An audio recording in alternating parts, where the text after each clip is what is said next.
económico productivo y la microempresa, se presentó ya esta propuesta normativa. Después de un diálogo intenso con todas las federaciones, con el sector de transportistas durante meses, archivamos este proyecto de ley. Por lo tanto, en esa misma coherencia, hoy me ratifico porque se retire esos artículos que han generado esta polémica y que generan esa molestia en el sector del transporte. Señor presidente, compañeros legisladores, quisiera hacer dos preguntas para una reflexión en este pleno de la Asamblea. ¿Cuál debería ser el objeto de una ley de reactivación económica? ¿Y cuál debería ser la finalidad de un proyecto de ley que lo que busque es el fortalecimiento de la economía, el fortalecer la dolarización? Y la respuesta está ahí, en nuestra Constitución de la República, en esa Constitución votada por la mayoría de los ecuatorianas y ecuatorianos y que todos debemos respetarla. Todos incluye también al presidente de la República. En su artículo 283 nos da una respuesta. La reforma legal de tal naturaleza, y abro comillas, debe asegurar a los ecuatorianos y ecuatorianas un sistema económico, social y solidario que reconozca al ser humano como sujeto y fin del mismo, que propicie una relación dinámica y equilibrada entre la sociedad, el Estado y el mercado, garantizando de esta manera al ser humano sobre el capital. Este debe ser el eje que permita un debate, que permita la inclusión de articulados, de contenidos y conceptos. Pero muchas veces sucede, y en esta en particular, que a pesar de los diálogos, a pesar de los supuestos acuerdos y de los consensos, el contenido de un proyecto de ley no permite cumplir tales propósitos. Y este proyecto remitido por el presidente de la República es un claro ejemplo de ello.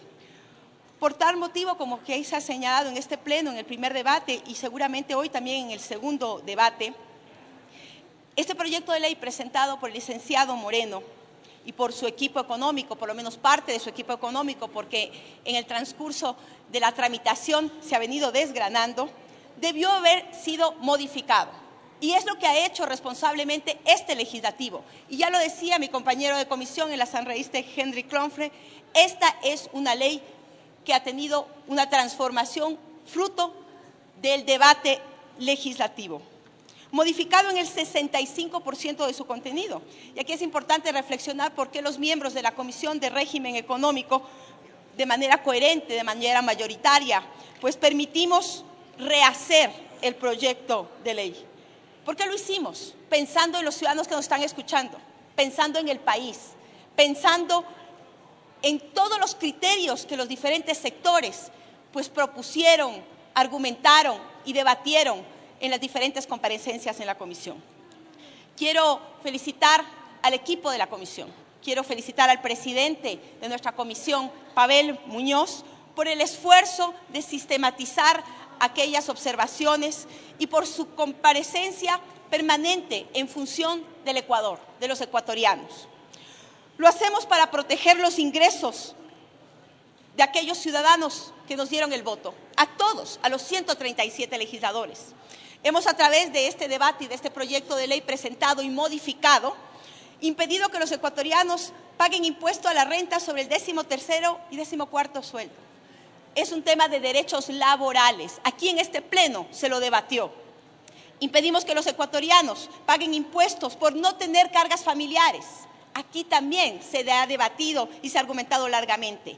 Hemos impedido que se nos aplique una tasa del 0,5 al 2% sobre retiros bancarios superiores a $4.000 mensuales, lo cual en una economía como la ecuatoriana, donde tenemos apenas un 40% de bancarización, donde no es entender cómo se mueve la economía en el ámbito del efectivo, donde impediría el desarrollo económico, donde sería un bloqueo, es no entender cuál es la situación de hoy en el Ecuador. Permitimos la deducción impositiva no solamente de los gastos de nuestros hijos, sino de nuestros padres dependientes. Permitimos la deducción de pensiones, de alimentos y de nuestros gastos personales. Facilitamos a nuestros hermanos de las zonas fronterizas reprogramar el pago de sus deudas con cargo al impuesto a salida de divisas. Estamos legislando para garantizar la progresividad, la equidad y la transparencia de nuestro régimen tributario, conforme lo señala el artículo 300 de la Constitución de la República, condicionando la devolución del anticipo al impuesto a la renta a la generación de empleo, a mantener o incrementar el empleo neto. Así podemos lograr uno de los objetivos planteados al inicio de este proyecto de ley que comparto con muchos legisladores, no cumplir el objetivo. Impidiendo que se establezca una polémica responsabilidad solidaria para los diferentes accionistas, violentando el debido proceso, violentando la ley, impidiendo obviamente la inversión y la reinversión.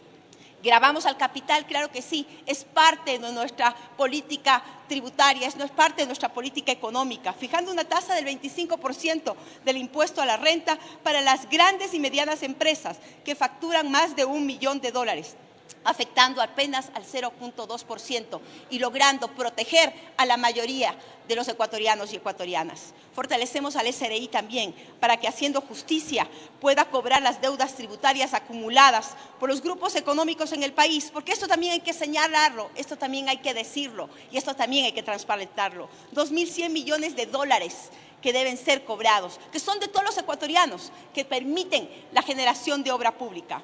Modificamos este proyecto de ley para impulsar de manera efectiva el desarrollo de la economía popular y solidaria, pensando en particular en los artesanos, en los pequeños y en los microempresarios, en ese desarrollo económico necesario en función de normativas que se deben aplicar, que deben ser acompañadas de política pública. Permitimos que el sector manufacturero y acuícola pueda acceder al beneficio de la reinversión de utilidades. Establecemos a favor de las microempresas la extensión del pago del impuesto a la renta y las exoneramos del impuesto por 3 años, lo que va a permitir realmente un apoyo real. Aquí hay que aumentar y creo que todavía nos falta la generación de créditos oportunos, de créditos y capacitación que permitan realmente la reactivación económica. Hemos reestructurado el proyecto de ley para incentivar la producción nacional y mantener la estabilidad económica del país, porque aquí tenemos que legislar en función de los y las ecuatorianas, respetando el artículo 284, numeral 2 y 7 de la Constitución y también el 94 del Código Monetario. Creamos incentivos económicos a favor de los exportadores habituales, reduciendo su impuesto a la renta, manteniéndolo en el 22 y devolviéndoles un impuesto de salida de divisas. Mantenemos los beneficios de la devolución del 2% del IVA para la utilización del dinero electrónico y aquí continuamos planteándole al país que sea el Banco Central el que maneje el dinero electrónico, el que regule el dinero electrónico, el que controle a la banca, logrando así tener una coherencia en nuestra posibilidad de generar algunos acuerdos. En este proyecto de ley que se debate hoy en la Asamblea Nacional estamos superando con esta propuesta la ironía que supone que los beneficiarios supuestos del proyecto de ley remitido por el licenciado Moreno se oponían a su contenido. Así lo demostraron el 99% de los actores que contribuyeron con sus criterios en la comisión. Por ejemplo, para la banca carecía de mecanismos que fortalezcan la reactivación económica. Para la Cámara de Industriales y de la Producción y el Comité Empresarial se eliminaba la visión productiva. Para la Federación Nacional de Cámaras Industriales del Ecuador y la Asociación de Industriales Textiles era una ley evidentemente recaudatoria. La Cámara de Comercio de Quito señalaba que no cumplía con las motivaciones y con el objetivo. Y así puedo seguir señalando ejemplos de que los actores del sector productivo, los actores del sector privado, los actores del sector público cuestionaron de manera reiterada el proyecto de ley inicial. Por eso nuestro compromiso en transformarlo, en presentarle hoy al país un proyecto de ley modificado que lo que permite y aporta es al desarrollo, a la reactivación económica. Por tal motivo, esta iniciativa ha sido presentada y apoyada por nosotros en la comisión. Quiero sugerir además al compañero ponente incluir en el artículo 7, numeral 10. Tiene un minuto, señora asambleísta. Con esto concluyo, presidente, muchas gracias. Autorizar la compra de activos, agréguese, o autorizar la realización de inversiones previa autorización del directorio de la Corporación de Seguros y Depósitos. Con esto concluyo mis observaciones. Señor presidente, esta ley que hoy le damos al país quizás no es una ley perfecta, no incluye todas las observaciones de los diferentes sectores, pero sí protege a los más pobres, protege y permite la reactivación de los sectores microempresariales, de los pequeños empresarios y también genera empleo. Muchas gracias, presidente.